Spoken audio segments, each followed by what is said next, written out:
Hello everyone, welcome back to my channel. This side Divyanshi Diwakar and I know आप लोगों को मेरी आवाज़ थोड़ी सी अजीब लग रही होगी बिकॉज मेरा थोड़ा गला ख़राब है एंड थोड़ी तबीयत भी ठीक नहीं है. So I am trying to make more videos for you ताकि आप लोगों की हेल्प हो सके for your KVS interview preparation.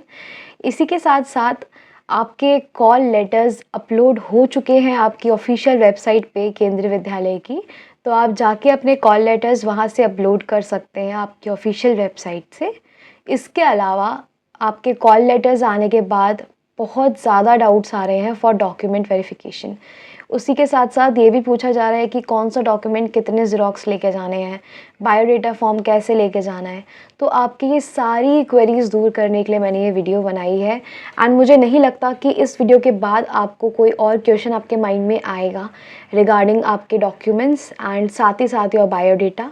तो चलिए स्टार्ट करते हैं. मैंने कुछ पॉइंट्स बनाए हैं कि आपके कौन कौन से डॉक्यूमेंट्स ज़रूरी हैं. सो मैंने अपने स्क्रीन पे यहाँ पे आपके साथ एक कॉल लेटर शेयर करा है जिसमें हमारे कुछ स्पेशल डॉक्यूमेंट्स मेंशन्ड है.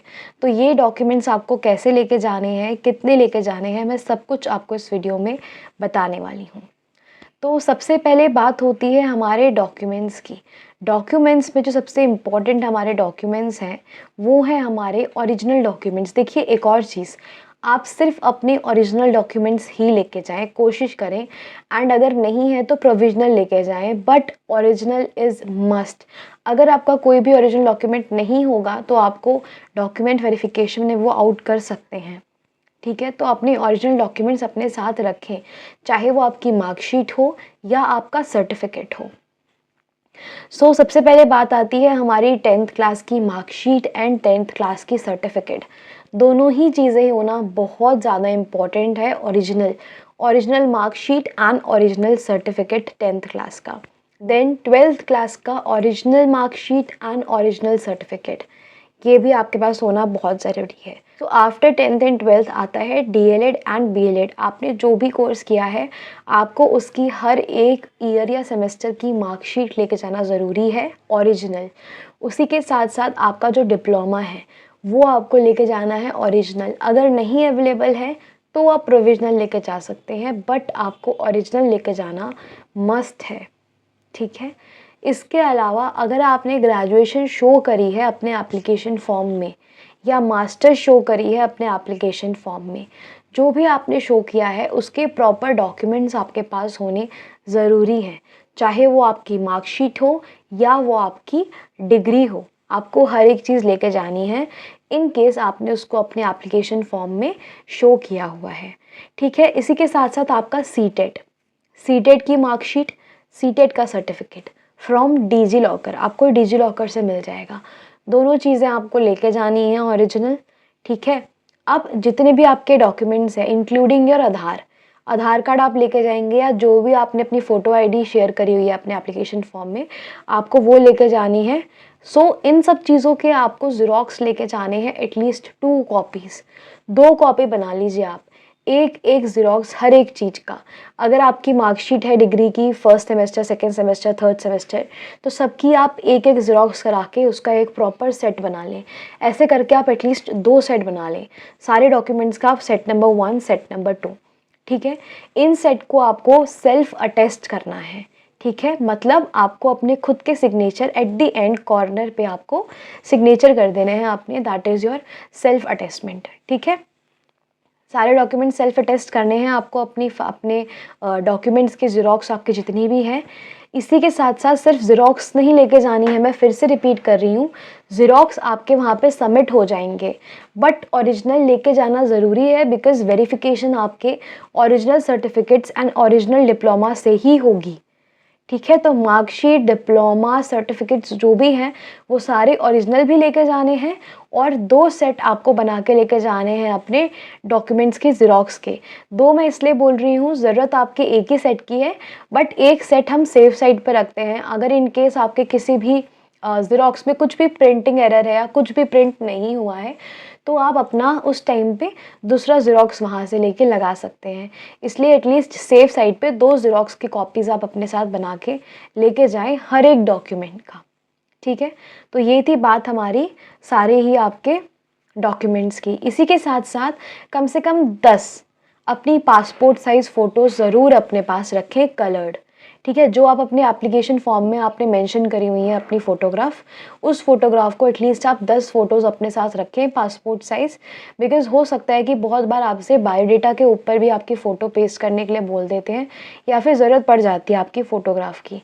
तो ऐसे टाइम पे आप अपनी फ़ोटोग्राफ ज़रूर अपने साथ रखेंगे, पासपोर्ट साइज़ फ़ोटो एटलीस्ट 10 आप अपने पास रख लीजिए अगर ज़रूरत पड़ती है इन केस तब, ओके। आफ्टर दिस आप अपना सारे सर्टिफिकेट अटेस्ट कर लेंगे। इसके बाद बात आती है आपके अगले सर्टिफिकेट्स की, जो कि होते हैं आपके कास्ट सर्टिफिकेट या फिर ईडब्ल्यूएस सर्टिफिकेट। अब देखिए ये सर्टिफिकेट तो आपको उसी फॉर्मेट में बनाने हैं जो फॉर्मेट आपका केवीएस ने भेजा हुआ है, ठीक है। अगर आपका वो फॉर्मेट नहीं है, आपने खुद से पहले से बनवाया हुआ है, तो एक बार ना आप मैच कर लीजिए क्या जो आपने फॉर्मेट बनवाया है वो फॉर्मेट केवीएस से मैच कर रहा है। अगर मैच कर रहा है तो वेल एंड गुड, अगर नहीं मैच कर रहा है तो आप नया बनवा लीजिए, ठीक है। इसी के अलावा अगर आपका ईडब्ल्यूएस या ओबीसी का सर्टिफिकेट है तो वो आपका सेंट्रल सर्टिफिकेट होना ज़रूरी है। और अगर आप एससी एसटी कैटेगरी से बिलोंग करते हैं तो आपका जो स्टेट का कास्ट सर्टिफिकेट है ना वो भी आपका चल जाएगा, ठीक है, आपको कोई इशू नहीं आएगा। इसके अलावा किसके सिग्नेचर होने चाहिए, जो आपका प्रिस्क्राइब परफॉर्मा है उस पर आपका सिग्नेचर होना चाहिए डिस्ट्रिक्ट मजिस्ट्रेट का, डिप्टी कमिश्नर का, कलेक्टर ऑफ योर डिस्ट्रिक्ट और any authority empowered for the purpose, ठीक है। देन आपका जो कास्ट सर्टिफिकेट है, caste certificate of OBC issued by the competent authority should be in the prescribed proforma, okay, for applying for the appointment to the post under the government of India, यानी कि आपको central का ज़रूरी है, ठीक है। OBC का certificate आपका सेंट्रल का ज़रूरी है। इसके अलावा आती है बात आपके बायोडेटा फॉर्म की। आपके जो बायोडेटा फॉर्म है वो आपके पास फॉर्मेट तो होगा अपने बायोडेटा फॉर्म का, एंड आई नो आप लोगों ने फिल भी कर लिए होंगे वो। आपको अपने जो बायोडेटा हैं उनकी 5 कॉपीज़ तो लेके जानी ही है, बट उसके साथ एक 6th कॉपी आप एक्स्ट्रा बना लीजिए अपने साथ, ठीक है। ये जो बायोडेटा आपके होते हैं बायोडेटा फॉर्म, ये अलग से जाते हैं, ये आपके डॉक्यूमेंट वेरिफिकेशन में नहीं काम आते। ये जो आपके बायोडेटा फॉर्म होते हैं ये आपके इंटरव्यूइंग पैनल के सामने काम आते हैं। जब आप पैनल में जाएंगे तो इंटरव्यूज़ आपके जितने भी होंगे आपके पैनल में उन सबके पास आपका एक एक बायोडेटा फॉर्म होगा एंड वो उसमें से आपसे क्वेश्चंस पूछेंगे, ओके। सो बायोडेटा को नीट एंड क्लीन रखें, अच्छा रखें, और बहुत ज़्यादा उसमें आपको हौच पौच करने की ज़रूरत नहीं है। अपने बायोडेटा फॉर्म में अगर आप हैंड रिटन लेके जा रहे हैं तो वाइटनर मत यूज़ करिए, कटिंग मत करिए अपने बायोडेटा फॉर्म में। इसके अलावा अगर आप प्रिंट फॉर्म में लेके जा रहे हैं तो आप ये ज़रूर ध्यान रखें कि जो फ़ॉन्ट है आपका वो हर जगह सेम फ़ॉन्ट हो। ऐसा नहीं कि आपने कहीं अलग कर दिया, कहीं पे बहुत ज़्यादा छोटा कर दिया, कहीं पे बहुत बड़ा कर दिया, ऐसे मत करिएगा। साइज़ आप हर जगह सेम रखिएगा, आप जो भी फ़ॉन्ट चूज़ कर रहे हैं वो आप सेम रखिएगा पूरे अपने बायोडेटा पे। सो ये तो थी बात आपकी बायोडेटा की। आपको 6 कॉपीज़ अपने बायोडेटा के अपने साथ लेके जाने हैं, ठीक है। अब बात आती है आपके बायोडेटा के बाद अंडरटेकिंग। अंडरटेकिंग हर किसी को लेके जानी है। अंडरटेकिंग का एक सिंगल पेज है जिसमें 2-3 लाइंस लिखी हुई हैं।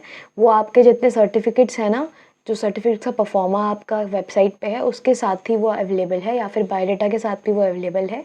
तो आपको वो अंडरटेकिंग का फॉर्मेट आपको लेके जाना है सिग्नेचर करके, ठीक है। प्रॉपर डेट मेंशन करके सिग्नेचर करके आपको आपकी अंडरटेकिंग लेके जानी है, हर किसी को लेके जानी है अंडरटेकिंग, ठीक है। तो अंडरटेकिंग का आप एक पेज अपने साथ रखेंगे। इसके अलावा एनओसी, तो एनओसी, विजिलेंस और सर्विस सर्टिफिकेट आपको तब लेके जाना है अगर आप सेंट्रल या स्टेट गवर्नमेंट एम्प्लॉय हैं या फिर ऑटोनोमस बॉडी एम्प्लॉय हैं। So this was all about the documents and आपको किस तरह से आपके डॉक्यूमेंट्स लेके जाने हैं। अदर देन दिस, अगर आपका कोई भी डाउट होता है तो आप वो डाउट मुझसे मेरे कमेंट सेक्शन में पूछ सकते हैं। साथ ही साथ कमेंट सेक्शन में मेरे टेलीग्राम चैनल का लिंक है, आप चाहें तो उसे ज्वाइन कर सकते हैं। So don't forget to like, share and subscribe to my channel for motivating me more, and soon I'll be uploading more such amazing videos for your help, for your interview and for other teaching exams as well. तब तक के लिए पढ़ते रहिए, tata bye bye and keep hustling.